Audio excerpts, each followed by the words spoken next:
Good morning, ladies and gentlemen. Now we are starting the final day of the 7th International ICRP Symposium with the keynote lecture. The speaker, Dr. Tsujii, is a world-famous radiation oncologist, a pioneer and advocate of carbon ion radiotherapy. He initiated clinical trials of carbon ion radiotherapy in 1994 at National Institute of Radiological Sciences, or NIRS, where HIMAC, Heavy Ion Medical Accelerator in Chiba, the first of this kind, had been completed its construction by the previous year. NIRS Hospital was reorganized to be called QST Hospital, an important division of QST at present. Dr. Tsujii's dedication to particle radiotherapy started in 1989, when he was appointed as professor of Tsukuba University and became the driving force of proton therapy then and there. Before that, he had served as associate professor of radiology at Hokkaido University School of Medicine. He finished residency program at St. Vincent Hospital in New York after he graduated from Hokkaido University School of Medicine in 1968. The vigorous and continuous efforts made by Dr. Tsujii in cooperation with his competent colleagues have established present status of prosperous particle radiotherapy in Japan, which has saved thousands of people with cancers resistant to X-ray therapy. Dr. Tsujii has been promoting heavy ion radiotherapy worldwide through PTCOG, Particle Therapy Cooperative Group. For these remarkable contributions in the field of radiation oncology, Dr. Tsujii was awarded many honors, including the decoration of the Sacred Treasure by the Emperor on the spring conferment in 2015, as well as the most recent Robert Wilson Award presented by PTCOG in 2023, this year.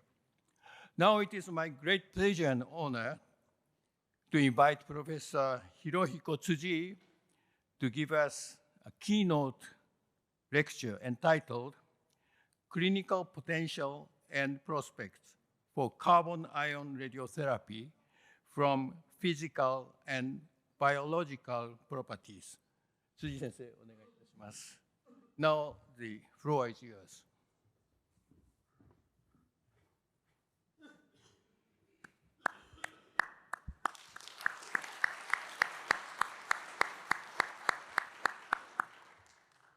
Well, thank you very much, Dr. Sasaki.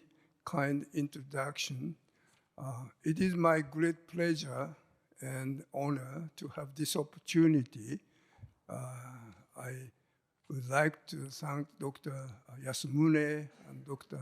Kanda for organizing this my presentation.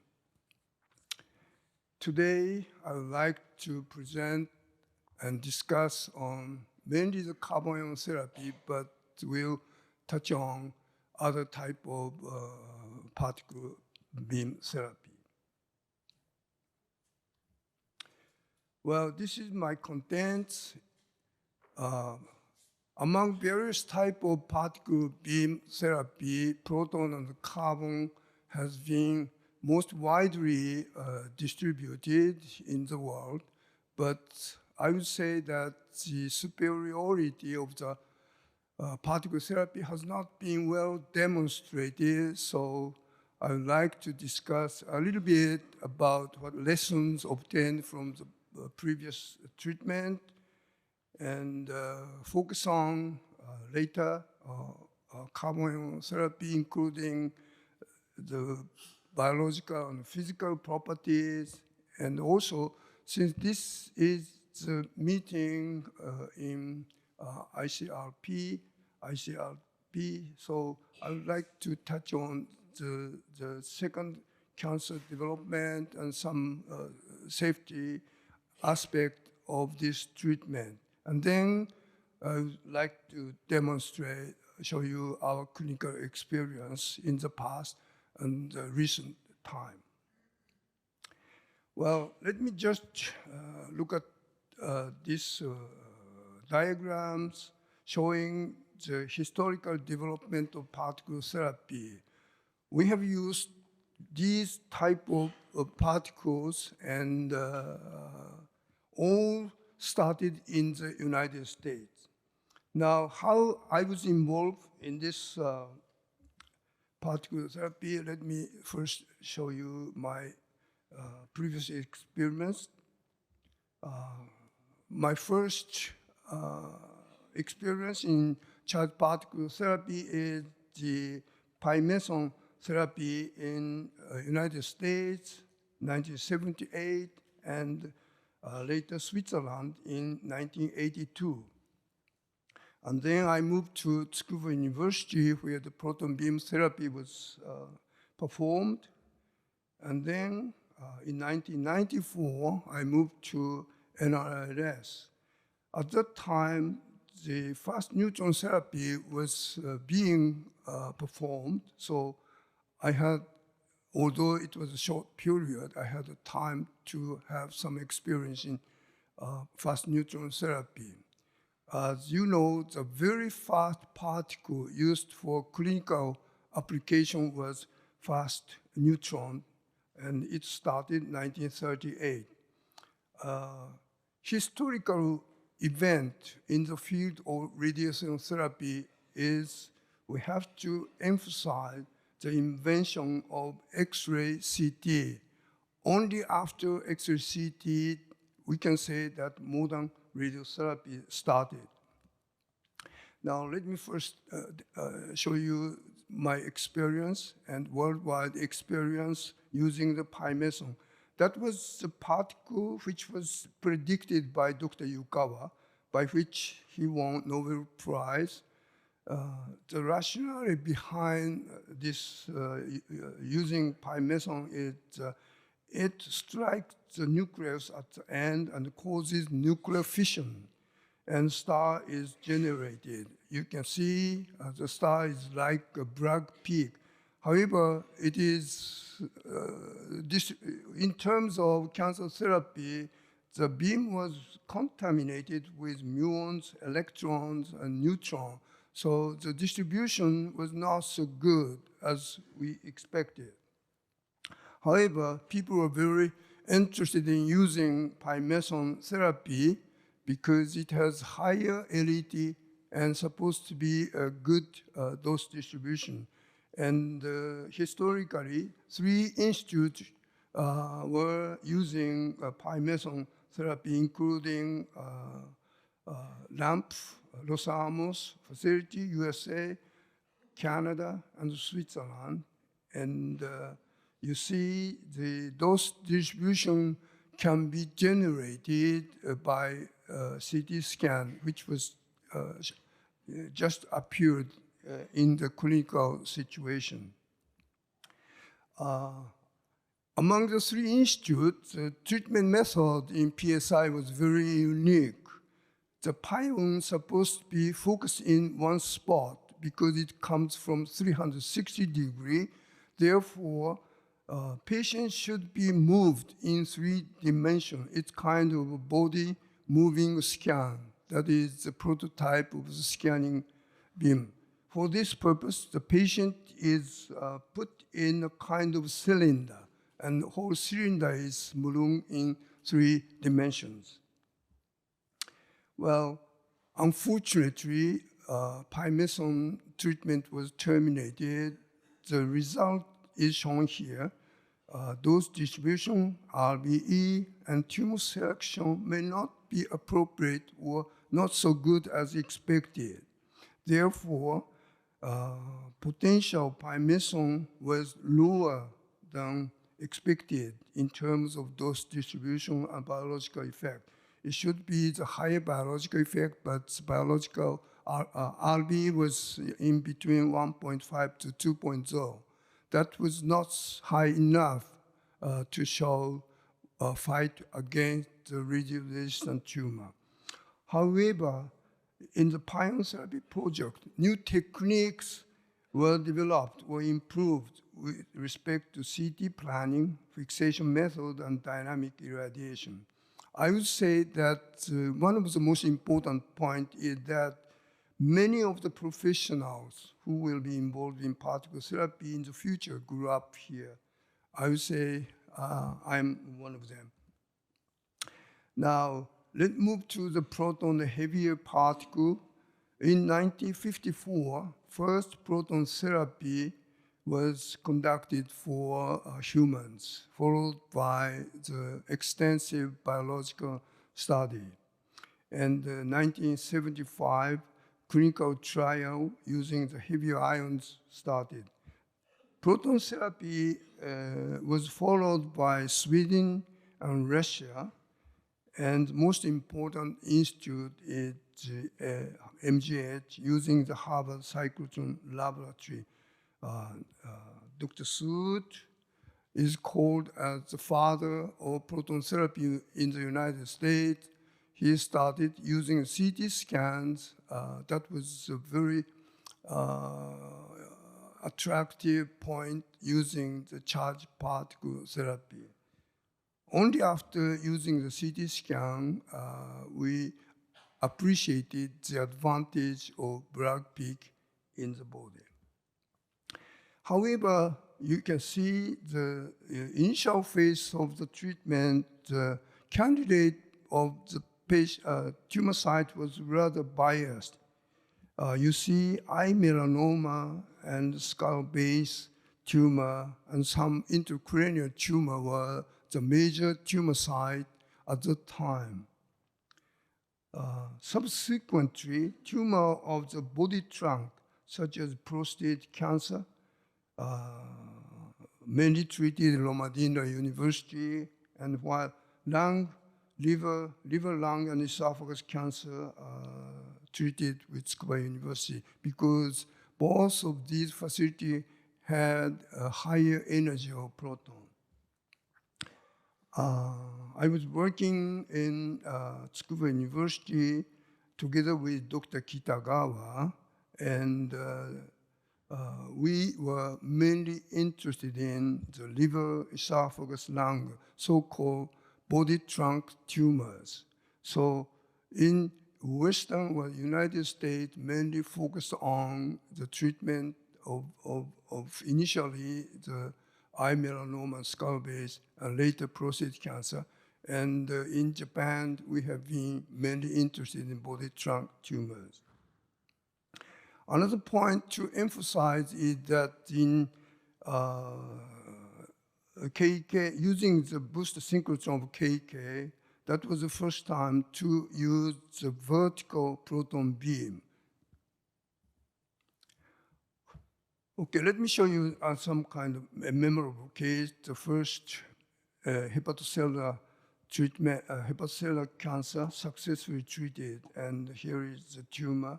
And after the tumor, the fibrosis is only confined to the site of the tumor. And there is another memorable case, lung metastasis was treated.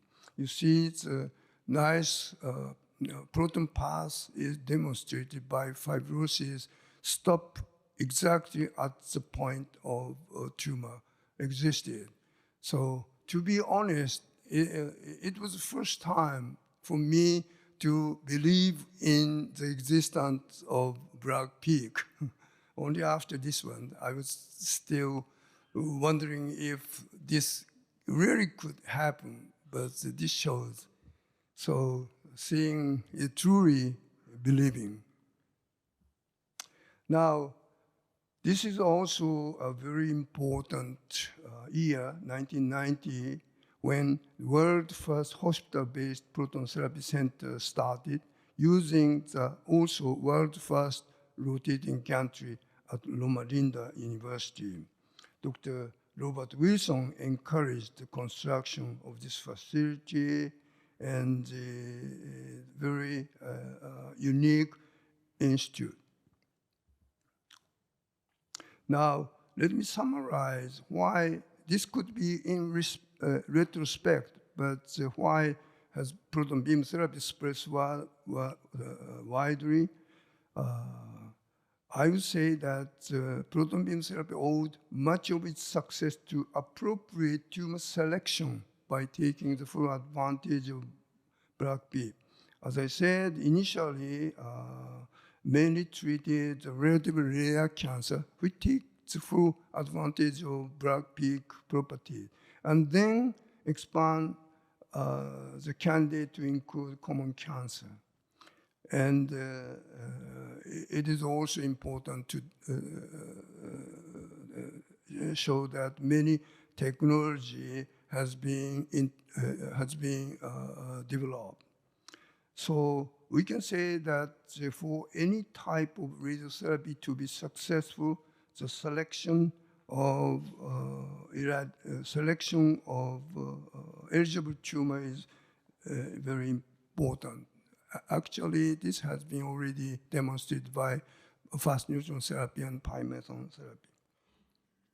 Now, moving to the use of heavier particle, clinical trial Lawrence Berkeley National Laboratory, use of heavier particles such as helium, carbon, neon, argon, silicon started, but the main ion species used for clinical trial was helium and neon ions. And the potential effectiveness of tumor demonstrated for so-called radio-resistant slow-growing tumor. Dr. Castro mentioned that in some article, carbon ion might be best ion for clinical trial. Now, as if the baton was passed through the Pacific Ocean from the United States to Japan, HIMAC, heavy ion medical accelerating chamber, started in 1993. Dr. Hirano designed and promoted this project. It started as Japan National Project, Comprehensive 10-Year Strategy for Cancer Control. In fact, in 1981,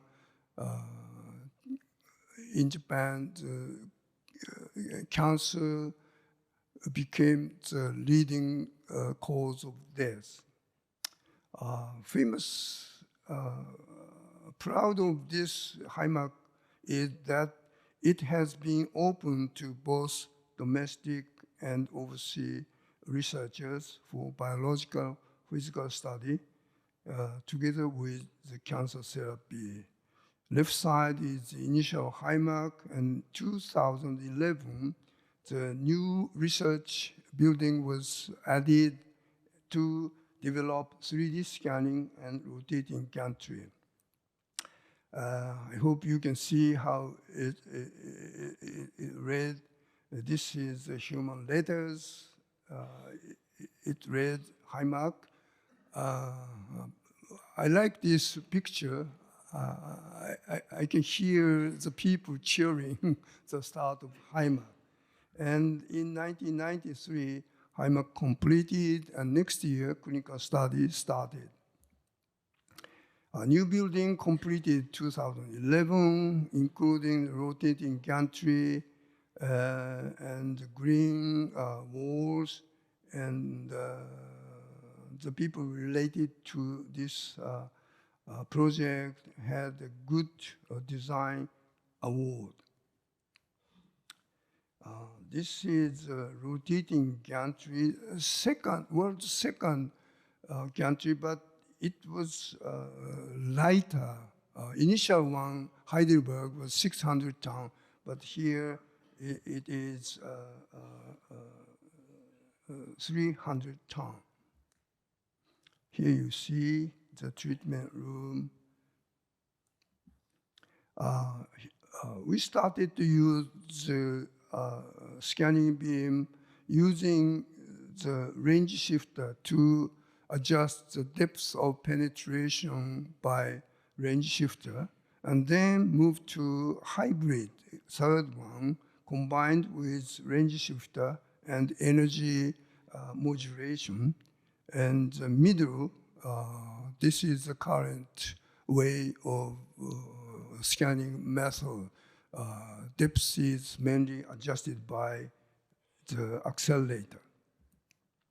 Raster scanning was developed in GSI, and the system is very unique.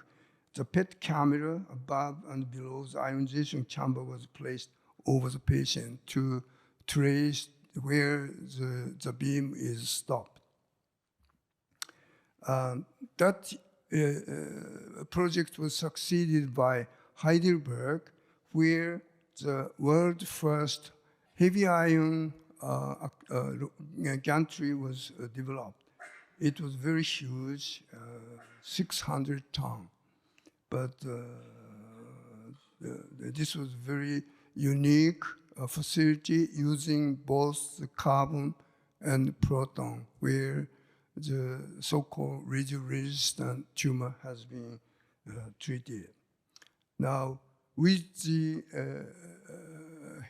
lighter and superconducting gantry developed in QST, now is introduced in recently Yonsei Cancer Center in Korea.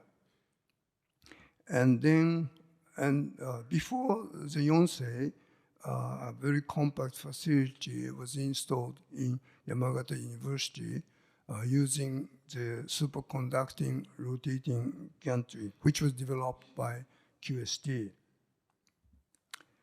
Now, I'm sorry, this is a rather busy slide, but this summarizes the advantage of carbon ion therapy, including physical, biological advantage. In terms of black peak, both the proton and carbon are similar. However, the carbon have less scattering and the amount of fluctuation in the body is smaller. Therefore, comparing the dose distribution, carbon has narrower penumbra.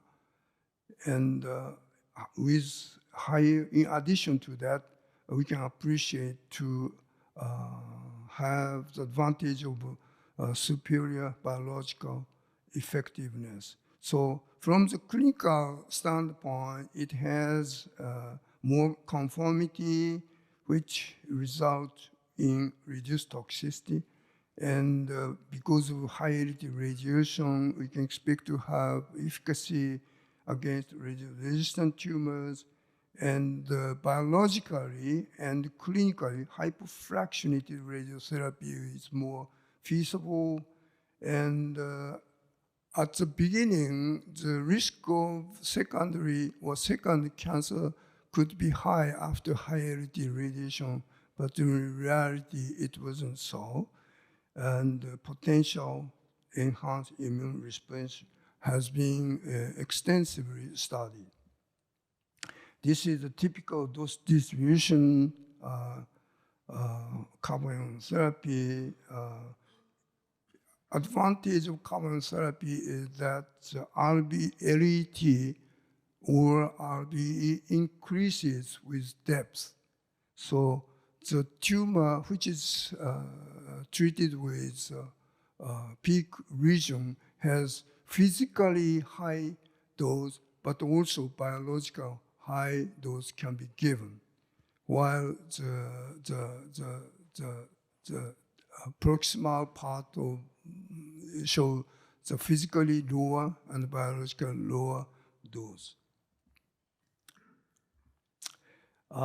This shows that when taking the peak to plateau ratio RBE, you see as the particle becomes heavier, ratio becomes higher, but you see the plateau peak ratio RBE for carbon is larger than any other ions. Of course, in looking at the peak region, the higher particle like neon argon, higher RBE, but at the same time, the RBE in the plateau region becomes higher. So when taking the ratio, carbon has the largest ratio. This is exactly the advantage of carbon therapy. Now, based on this property, we can use the hypofractionated radiotherapy. Upper panel is the RBE depends on dose per fraction, and the lower part, how the dose per fraction, the effect of dose per fraction is different between the tumor and the skin. For higher, in the peak region, 42-67 Kev, the RBE of the tumor did not decrease as rapidly as RBE for the normal tissue. Therefore, the therapeutic ratio increased with increasing the dose per fraction in the peak region. This is the rationale using the hypofractionated radiotherapy. This is the fractionation we're using. Most of the trunk tumor has been treated with, in 1 day, single fraction or as large as 12 fractions in 3 weeks, and some treated with 3 weeks, another part 3 weeks, but longest treatment is uterine cervical cancer using 5 weeks treatment. Now, we have to concern about risk of developing second cancer in MRT. This is the data by Dr. Hall. Proton, if we're going to use this wobbler, this scattering, this device, we have to expect to have secondary radiation. There is data, the risk of induced cancer, MRT 30%, by using intensity modulated proton. We can expect to lower the risk to 4%. And this is data from MGH, also demonstrated the risk of second primary cancer is lower in protons. And here is our data. This is the data of prostate cancer who was treated carbon therapy, observed 10 or even longer period, and demonstrated the risk of subsequent primary cancer. And in the left side, the risk of developing second cancer was not higher after carbon therapy compared with X-ray. And we think it could probably because secondary neutron produced in carbon therapy was not higher than others.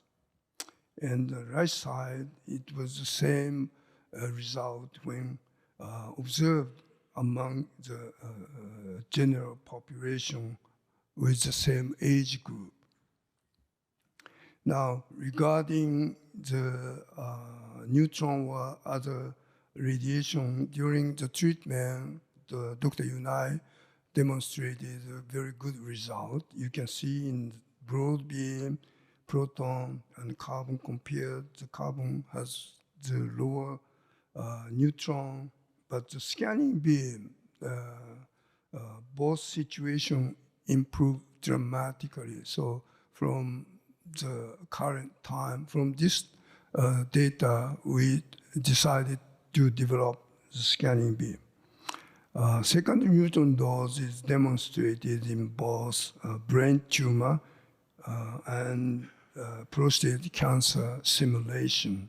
On the right side, you can see whichever modality, passive beam or active beam in carbon therapy, secondary neutron dose was lower than intensity modulated X-ray therapy. All radiation is shown here. On the right side, passive beam and active beam, the carbon therapy, the secondary radiation was found to be lower than MRT. And in some distance, brachytherapy. Well, just a break. We had a very hard time at the time of COVID pandemic. I used to walk in the mountains with my classmates, but during the COVID lack of exercise, I had a very severe back pain. Using the same stick, I had to walk in house, and I was staying more often at home and became an expert of Mario game and tried to take the exercise every morning and have more time for relaxing. Well, also I visited the zoo and kangaroo. Whatever I saw looks like black pig, like this. Well, now coming back to clinical experience, this is the total number of patients treated in the past at QST hospital. At the beginning, remember our clinical study started about 30 years ago. At that time, many things that seemed to be obvious at the current standards was not clear. So at the beginning, we struggled, overconfident in carbon therapy, sometimes too concerned about the uncertainty, especially at the distal part of carbon therapy. So we had to overcome the side effects, including skin reaction, brain echo, and so on. Let me introduce some part of them. Now, very fast, we had many patients with very, very severe skin toxicity, left side. And right side, how we overcome, we developed those surface histogram and compared on the right side, compared in those surface histogram to see the dose on the skin and try to reduce the skin. If the tumor is very close to the skin, by avoiding the skin surface, there is a risk of having the recurrence from that side. So it's kind of a trade-off between adequate target coverage and skin sparing. Fortunate enough, marginal recurrence due to such attempt turned out to be very small. The skin reaction was also severe when the tumor is very close to the skin for sacral chordoma. We found that the acute and late reaction correlated each other, and the toxicity was very dependent on the area of irradiated. It is natural, but how to achieve in the actual treatment planning, we took the risk to reduce the part of the tumor, which is very close to the skin. Now, toxicity of the bowel was also very important. We have to reduce the toxicity. Sometimes the bowel, if the tumor is very close to the bowel, the risk of ulceration, bleeding, even the perforation. So we had to develop some spacer.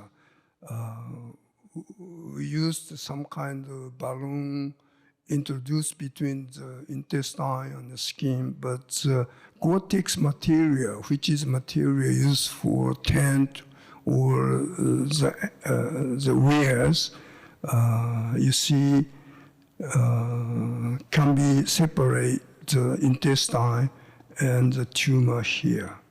And recently, we are using PGA sheet. You see, this is the sheet, and it is inserted this way. Advantage of this material is that it disappears with time. After a few months after the completion of treatment, it disappears. It absorbed in the body. Respiratory radiation system is evolving. Prototype was developed at Tsukuba University in carbon ion therapy, proton beam therapy, and then at NIS, it was this type of gated radiation was developed. It's a pair of infrared LED and position-sensitive detector. More recently, our physicists developed markerless tracking. You see, this is the case of lung cancer.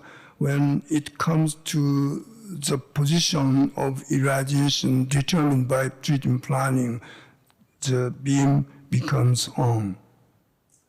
But currently, this is available only in the thorax and the liver. If the tumor is in the mid-abdomen or pelvis, still difficult.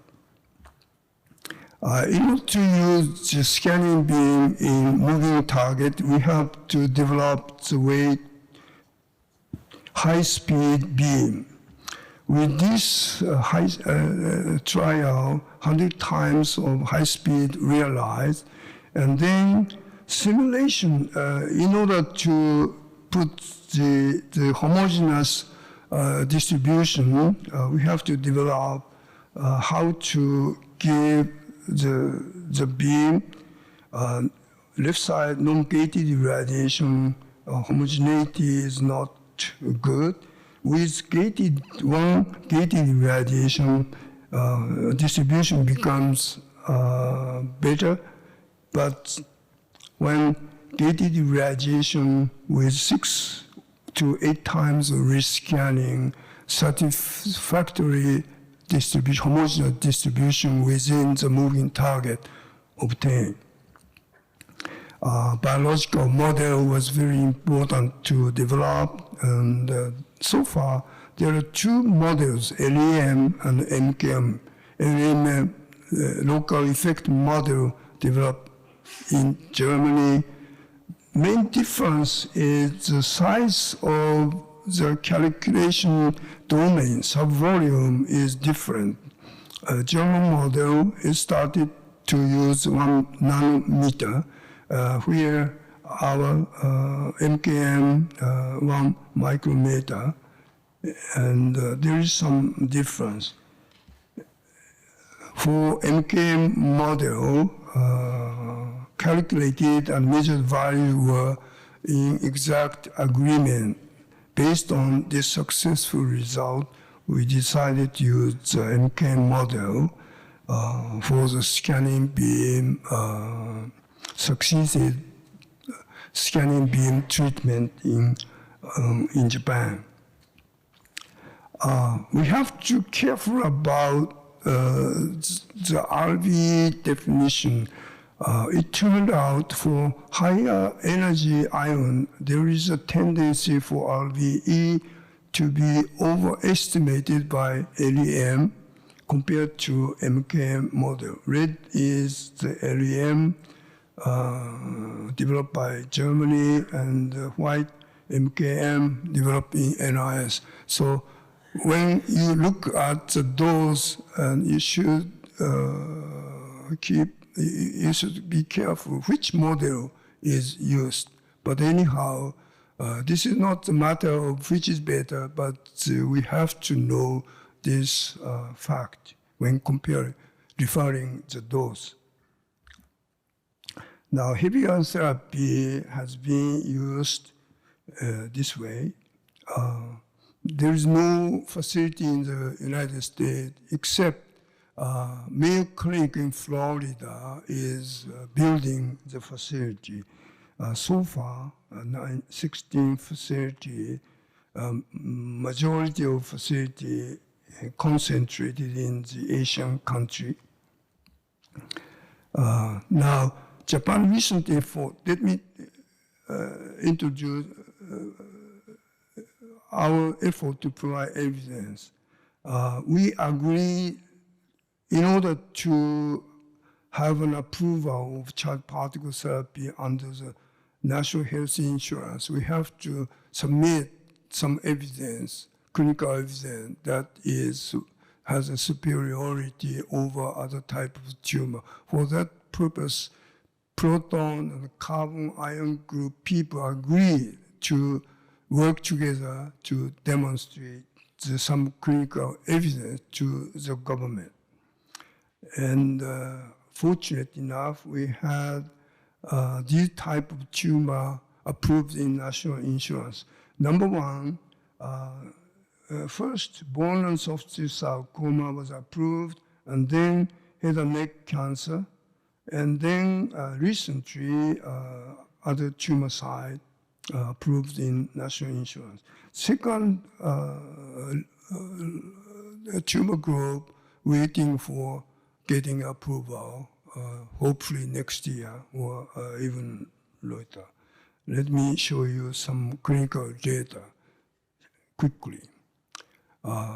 Sacral chordoma or bone and sarcoma has been treated most favorably with carbon ion therapy because it is resistant to conventional radiotherapy. We analyzed 235 together with Mayo Clinic group based on this category of the treatment. And here you can see the local control of overall survival, progression-free survival, and overall survival, almost the same result obtained in carbon surgery. And it can be emphasized that carbon ion therapy provides a survival rate to surgery and also significant lower incidence of peripheral motor neuropathy. It was very good news. That was exactly the intention using the carbon ion therapy to reduce, not only obtain local control, but reduce the side effect. Here is an example of sacral chordoma before the treatment. Sometimes shortly after the treatment, or during the treatment, could be the swelling of the tumor, the total size increased. So very careful, this is not the recurrence. And as time goes on, the tumor continued to shrink, and this patient survived 7 years. Pancreatic cancer is another good thing. This is a systemic review, and this is the data collected from several institutes in Japan. And 2-year survival and adverse event is shown. And data support together with proton and carbon group, but not for exact comparison between proton and carbon. Somehow I just show you briefly. There is some difference between proton for carbon ion in terms of 3-year survival. Lower figure is the paper review.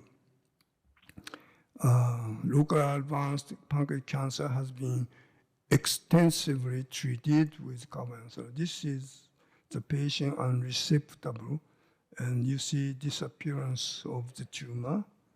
And This is also unresectable cancer, but 10 months later, it became resectable, but the specimen shows no evidence of residual tumor. Here is a tumor, and the major vessel is buried within the tumor.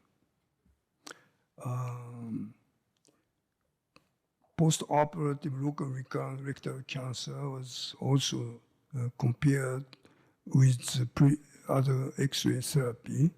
And among the particle registry database and proton carbon radiotherapy was compared with favorable result in carbon therapy. Here is a tumor invading the bone and the nice disappearance tumor obtained. Okay, what we are doing in the next stage, HIMAC is getting older, so we decided to replace the HIMAC with more compact one. And this is the compact accelerator we're hoping to develop using the superconducting synchrotron together with multiple ion source and superconducting rotating gantry.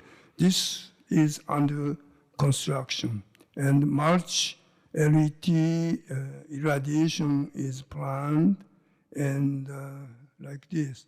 In current method, the homogeneous dose distribution in terms of biologically equivalent dose, but we want to give the same dose but with higher LET radiation. For that purpose, another type, for example, oxygen ion will be added to the main part of the tumor. Okay, now worldwide situation. Currently 115 facilities in operation, but 90% using the proton beam therapy. I would say 1/3 in the United States, 1/3 Asian country, and 1/3 European and some other countries. And there is an interesting trend having a more compact facility. One room, one gantry facility is dramatically increasing, followed by 3 rooms, hopefully gantry, and fixed beam line. This is a trend. This shows the number of facilities, including in operation, under construction, in planning stage. Largest number of facilities is built in operation or under development in the United States, followed by Japan and China, and in Europe, UK, and Russia. But what is the optimal number of facilities in terms of population? In the old days, there was a TREA project at that time. The reasonable number could be 1 facility per 10 million population. So I tried to calculate the number, what is the number per 10 million population. So this is the distribution calculated.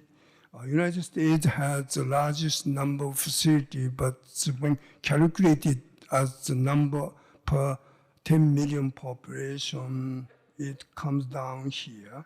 It is interesting. Singapore, they are going to have 3 facilities, but the population is 5 or 6 million, so it comes up to 5. And China, they have very big populations. There is a lot of room to have a new facility. So this could be one of the good figure to estimate the future status of charged particle therapy. Okay, finally, I have been holding I have been holding a training course, international training course on carbon ion therapy for the past, and the previous course picture taken, and the highlight is the reception at the spa hotel. And I would like to welcome if anybody are interested in.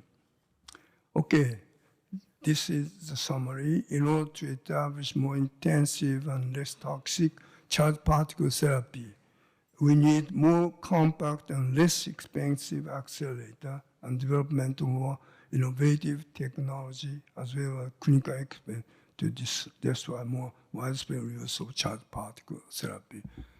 Okay. This is all. Thank you for your kind attention.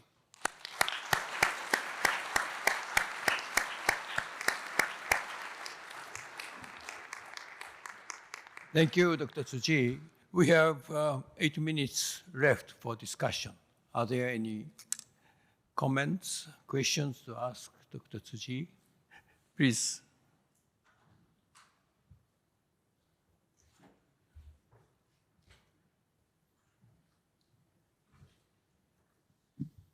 Well, first of all, thank you very much for a brilliant lecture. Arigato gozaimasu.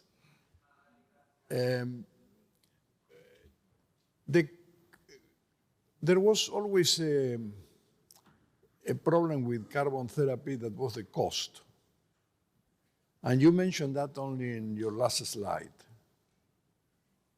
The original Chiba installation was very expensive and will result in very high cost, which the insurance company will not cover. Now, the compact facilities that you mentioned, these compact facilities that are being made now, they are cheaper, I presume, and I would like to hear your comments about the cost and whether this will be, the treatment will be possible under the current insurance scheme that are all around the world. You mean the insurance? Yeah, the cost of the installations, for instance, the cost of the Chiba installation is very high. If you will have to really to charge the cost according to the cost of the Chiba installation, it will be not covered by any insurance in the world. Now, the compact facilities are cheaper, but I don't know how much. I mean, I would like to hear your comments about the cost of carbon therapy.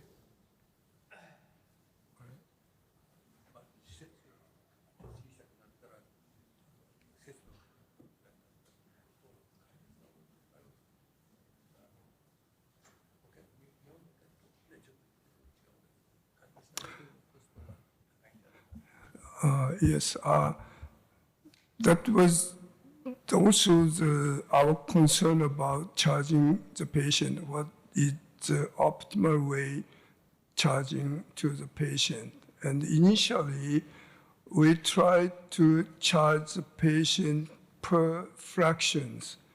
However, that was not adequate way for some people.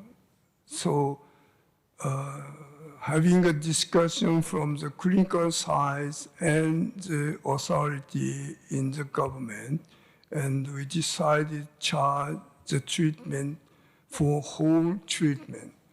That means regardless of the fraction number, regardless the length of the treatment, the amount of charge the same. And I understand that in many other countries, charge for radiotherapy per fraction. If you treat the patient 20 fractions, you can charge 20 times. But in our institute, the way of Japan, we charge the whole treatment. Well, I would say the advantage for that system is you stimulate the study to develop the hypofractionated radiotherapy.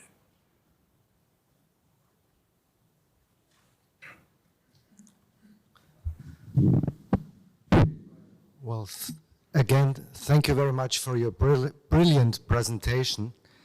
Now, as far as costs are concerned, I recently learned that maybe helium ions are almost as effective as carbon ions, but the costs would be a factor of 10 less. Could you comment on this, please? You mean the cost in Japan seem to be less than the others? I mean, carbon ion therapy is expensive. But I heard that if you use helium ions, then the machines you need are much smaller, and then the costs, and it's less expensive then. Could you comment on that claim? Well, I'm not so familiar with the physical aspect, but it is true that with the carbon ion machine, easier to accelerate the helium ions, and you can use both the high LET carbon ion therapy and helium ions. And for that purpose, people are more and more interested. I would say that using the higher LET carbon ion therapy and helium ions or proton beam therapy, which has a similar biological effect. And in Heidelberg, used to use that two particles, carbon and helium ions. Thank you.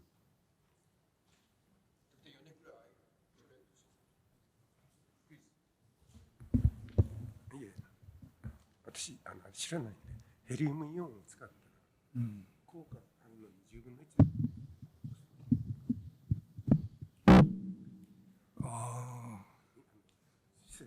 I'm sorry, I misunderstood.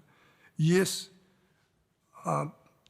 but compared with the proton beam alone, the cost could be a little higher.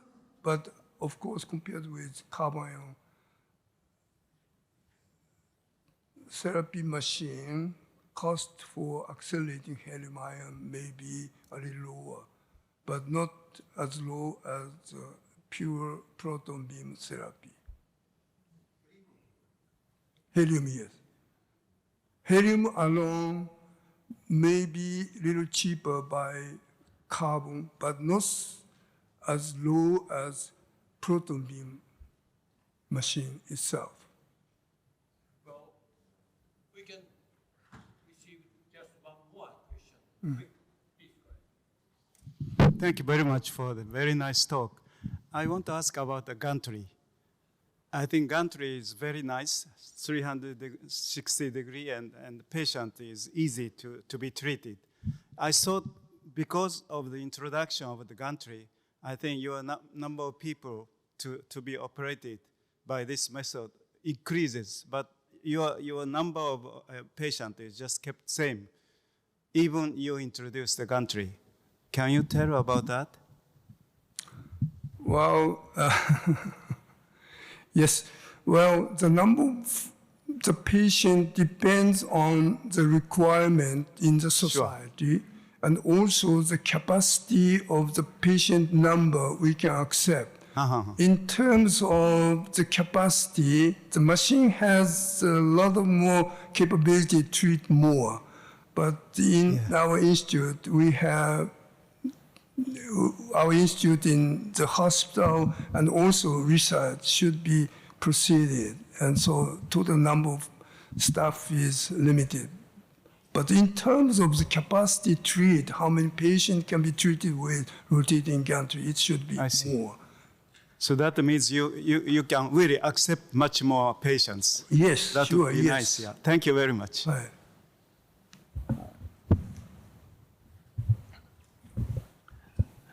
Now, I'd like to thank Dr. Tsujii for his excellent overview and future prospect of particle radiotherapy. I wish the emerging technology facilitates the decrease of cancer deaths rapidly. But on meantime, ICRP Committee 3 in particular should watch the further spread of the technology from protection point of view. Now, let us give a round of applause again to Dr. Tsujii.